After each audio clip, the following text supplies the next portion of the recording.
York. Ebro in the morning on Hot 97.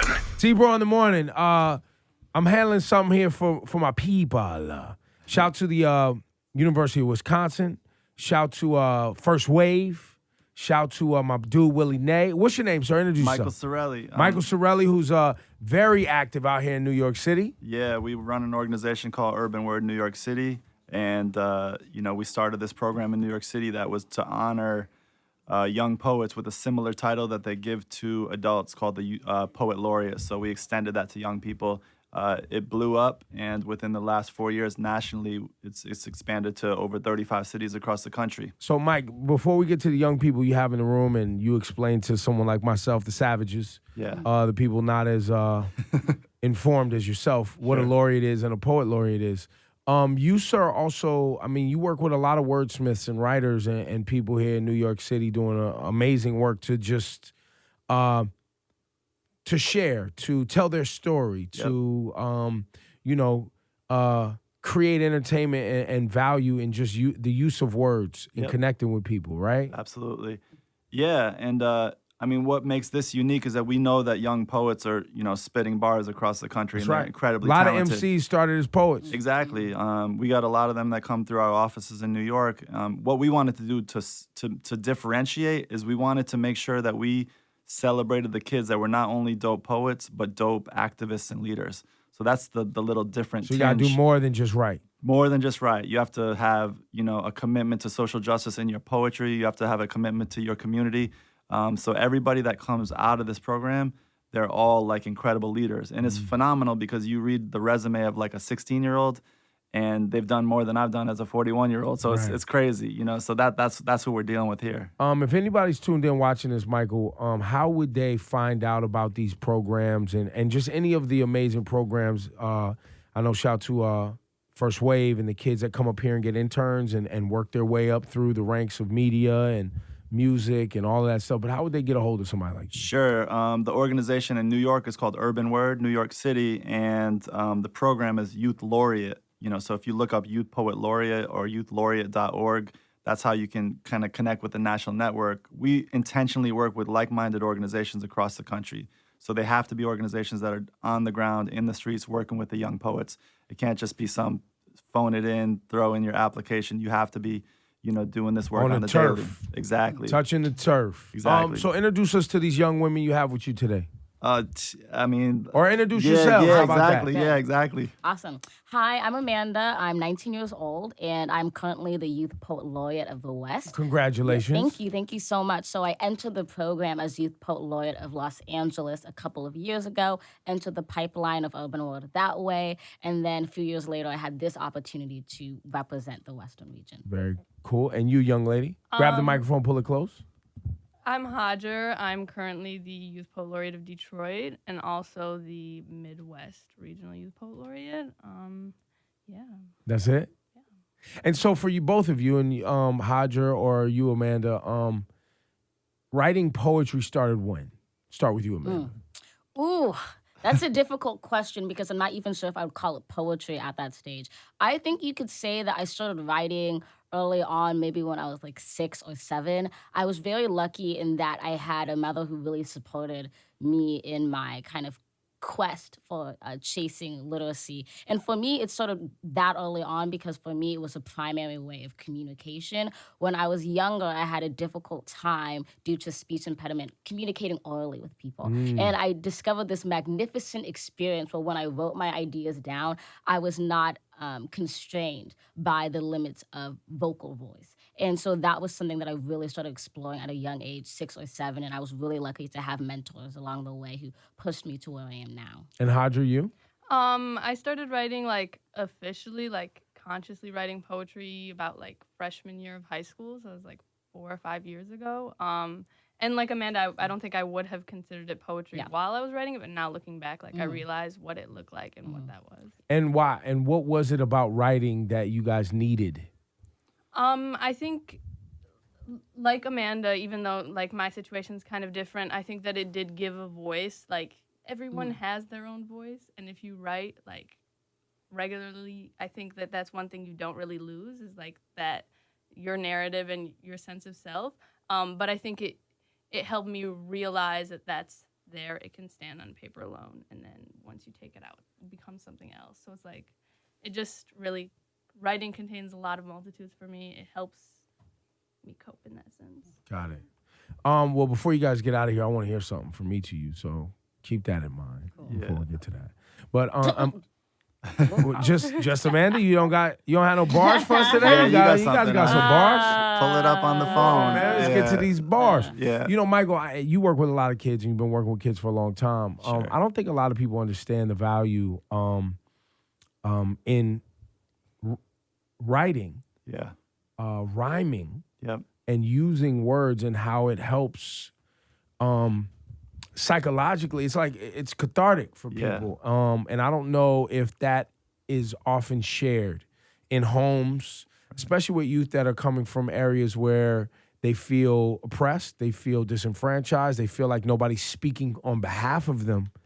And the power in the pen of writing it down and speaking it out and getting that out. And you would think that more people would know the value, right? Because we all, right, in our own relationships, whether they be romantic ones or family ones, whatever the relationship, to sit down and have a conversation and talk out and put out the energy or whatever the issue is out amongst the collective is always helpful. But for some reason, that's lost in people understanding the value of hip-hop, the value of rhyme, the value of poetry. Exactly. And for us, it's young people, especially youth of color, that don't have opportunities or platforms to be heard, are silenced in the traditional structures that they live in. Schools don't really want to hear what they have to say.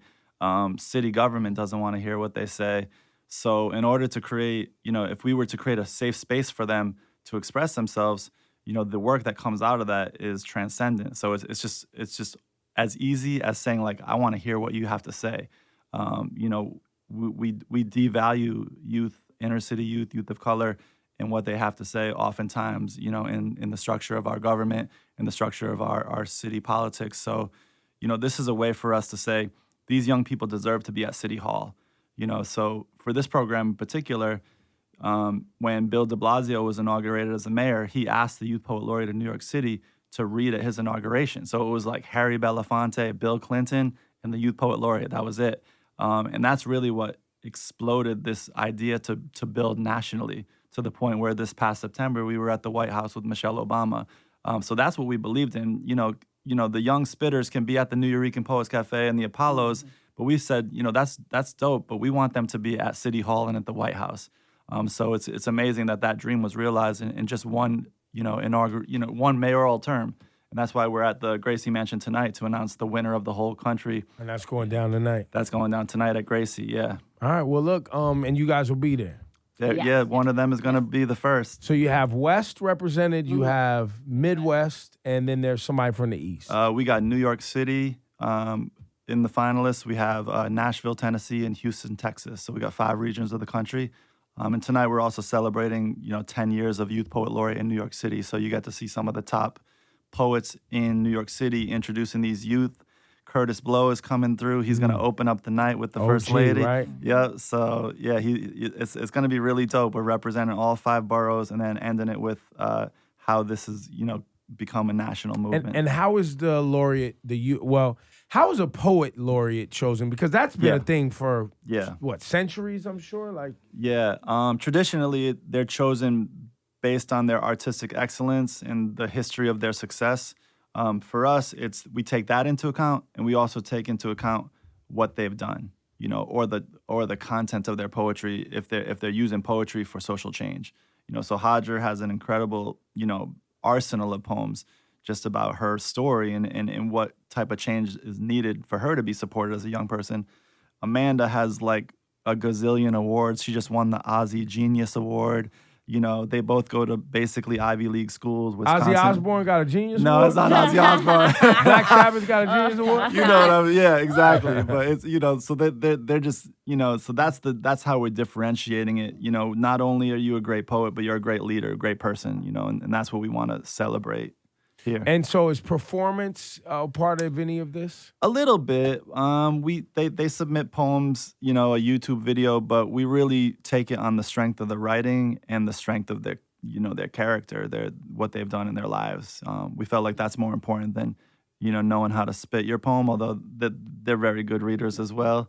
But yeah, it's really about the power of voice and the power of impact. So if I want to follow this, is this going to be live streamed? Is it going to be videoed and placed anywhere? If I want to be a part, is there an Instagram account? Yeah, it's all going to be live streamed tonight at the First Lady of New York City, Cirelli McCrae, who's a big social justice advocate in our city, on her Facebook Live. So if you want to see this go down, just go to Cirelli McCrae's Facebook page, and you'll get to see the whole event, top to bottom. Starts at 6 p.m. Okay, who's up first, Hadra or Amanda? I need some bars up here today. I'm gonna pull mine up because I just changed what I'm gonna read. So Hadra, you up first. Okay. I'm Do you have is there a way? shameless. Is there a way I should announce you? Represent Detroit, Michigan. Here to spit these flames, this venom, social justice. Social justice. Activist. Yeah. She about to get at you, son. Hadja, the realest to ever. No? Don't do that. That's not how it goes. No. I didn't know what to read because I was like, can we cuss? Whatever you feel, man. Just go. Can we with really? You can do whatever you feel. You can Okay, curse. 'cause You that can spit. changes Just don't things, 'cause- spit when you curse. Do whatever you feel. That's what we do up here. This is Hot 90. Yo, this is Hot 97. You realize that? Okay. You asked me if that's we what- could that's curse. What I was saying. I was like, You asking me if we it's could not- curse? Yeah. We had shootouts outside. Of course you could curse. Okay, so this is an erasure. If you don't know what an erasure is, it's just like you take any text and then you just basically cross out things from that text, and it becomes a poem on its own. Never knew that, but that's awesome. Dropping some knowledge. And so I did one of a Travis Scott song. Dope. And so this is called "I'm the Tree I'm Hanging From." I'm the tree I'm hanging from. Travis, pay attention, bro. She's flipping your lyrics. Let's go. All my hanging always is static. Push the boys, balance the beam, balance shit I've come with, a ring, home on home, and all my going been hanging in. We've been hanging just a mattress, back up. If I rest in pieces, why? For the image, picture, I'm not myself when I'm better. Outside, I hang all my pillow talk. Jaw-wired throat. Young wise guy, all my slaughter, killing shit to eat. And I keep that talking. And I be on, I get mad if I know you probably want to kill. I can't feel. I get inside and hit back. I'm on the outside. I've been hanging all my... Yeah. Woo. Yo, I never even paid attention to Travis Scott lyrics. I'm going to go back. I got to go back and pay attention. Travis is a troubled individual, too. He deals with a lot of emotional stuff, that Travis Scott. And lucky for music, it's helped him and a lot of other artists, you know what I mean, have a place to express. So that's dope. Thank you, Hadra. Amanda, close us out, kid. What you got? You got some fire, son? My Yahoo's Acton Cray, so I'll just do it from memory. Pray for me. I've been getting into doing bars. Michael keeps pushing me to do it, and thus I keep embarrassing myself at certain occasions. But I'm gonna give it a try. Go. This is something I wrote called Flame. Just writing about being in LA.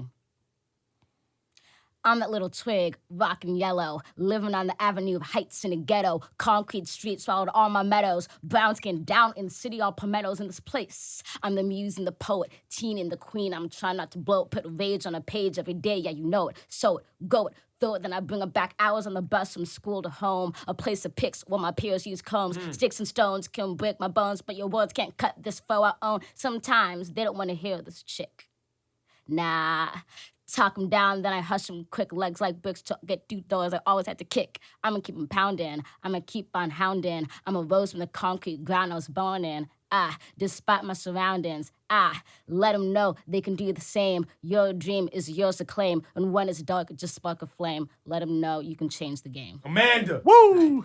Hadra, Youth Poet Laureate tonight. Gracie Mansion, Charlene McCrae, we love you. De Blasio, we love you, what you're doing for the youth in the city. And Michael Cirelli, it's nice to meet you, man. Thank you so And you much. guys keep working. We I like what appreciate you're it. doing, man. Just keep pushing. And for all you young artists, I know I'm hard on you, but this is why, because I just want y'all to be great. I want y'all to not put the trash aside. I want y'all to put the trash aside and put in some work out here, because it is very the work that hip-hop has done for young people and people of color in America and the world now. We can't just put out any old trash all the time. I mean, it's cool to have fun, but it can't just be all singing, dancing, shucking, and jiving and goofing around all the time. So I appreciate you guys putting in the work, okay?